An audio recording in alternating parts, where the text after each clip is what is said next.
पौष रविवार की कथा। प्राचीन काल में किसी नगर में एक बुढ़िया रहती थी।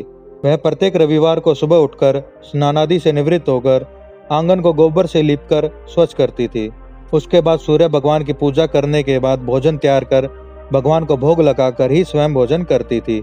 भगवान सूर्यदेव की कृपा से उसे किसी प्रकार की चिंता व कष्ट नहीं था। धीरे धीरे उसका घर धन धान्य से भर रहा था।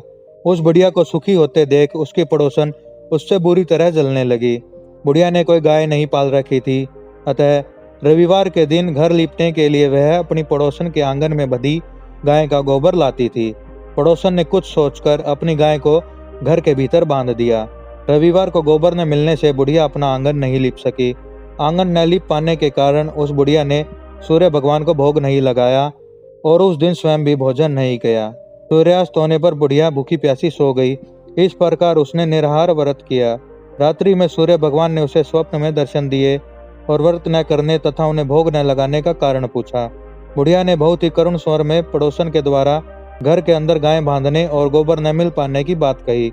सूर्य भगवान ने अपनी भक्त की परेशानी का कारण जानकर उसके सब दुख दूर करते हुए कहा, हे माता, हम तुमको एक ऐसी गाय देते हैं जो सभी इच्छाएं पूर्ण करती है, क्योंकि तुम हमेशा रविवार को पूरा घर गाय के गोबर से लीपकर भोजन बनाकर मेरा भोग लगाकर ही स्वयं भोजन करती हो। इससे मैं बहुत प्रसन्न हूँ। मेरा व्रत करने व कथा सुनने से निर्धन को धन और भांज स्त्रियों को पुत्र की प्राप्ति होती है। स्वप्न में उस बुढ़िया को ऐसा वरदान देकर भगवान सूर्य अंतर्ध्यान हो गए। प्रातःकाल सूर्योदय से पूर्व उस बुढ़िया की आंख खुली तो वह अपने घर के आंगन में एक सुंदर गाय और बछड़े को देखकर हैरान हो गई। गाय को आंगन में बांधकर उसने जल्दी से उसे चारा खिलाया। पड़ोसन ने उस बुढ़िया के आंगन में बंधी सुंदर गाय और बछड़े को देखा तो वह उससे और अधिक जलने लगी। तभी गाय ने सोने का गोबर किया। गोबर को देखते ही पड़ोसन की आंखें फट गई। पड़ोसन ने उस बुढ़िया को आसपास न पाकर तुरंत उस गोबर को उठाया और अपने घर ले गई तथा अपनी गाय का गोबर वहां रखाई। सोने के गोबर से पड़ोसन कुछ ही दिनों में धनवान हो गई। गाय प्रतिदिन सूर्योदय से पूर्व सोने का गोबर किया करती थी और बुढ़िया के उठने से पहले पड़ोसन उस गोबर को उठाकर ले जाती थी। बहुत दिनों तक बुढ़िया को सोने के गोबर के बारे में कुछ पता नहीं चला। बुढ़िया पहले की तरह हर रविवार को भगवान सूर्यदेव का व्रत करती रही और कथा सुनती रही। लेकिन सूर्य भगवान को जब पड़ोसन की चालाकी का पता चला तो उन्होंने तेज आंधी चलाई। आंधी का प्रकोप देखकर बुढ़िया ने गाय को घर के भीतर बांध दिया। सुबह उठकर बुढ़िया ने सोने का गोबर देखा। उसे बहुत आश्चर्य हुआ। उस दिन से बुढ़िया गाय को घर के भीतर बांधने लगी। सोने के गोबर से बुढ़िया कुछ ही दिनों में बहुत धनी हो गई। उस बुढ़िया के धनी होने से पड़ोसन बुरी तरह जल भूनकर राख हो गई। जब उसे सोने का गोबर पाने का रास्ता नहीं सूझा तो वह राजा के दरबार में पहुंची और राजा को सारी बात बताई।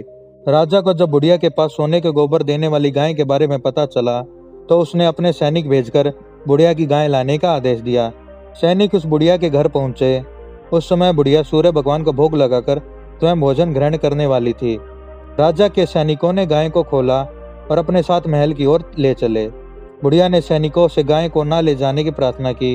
वह बहुत रोई चिल्लाई, लेकिन राजा के सैनिक नहीं माने। गाय के चले जाने से बुढ़िया को बहुत दुख हुआ।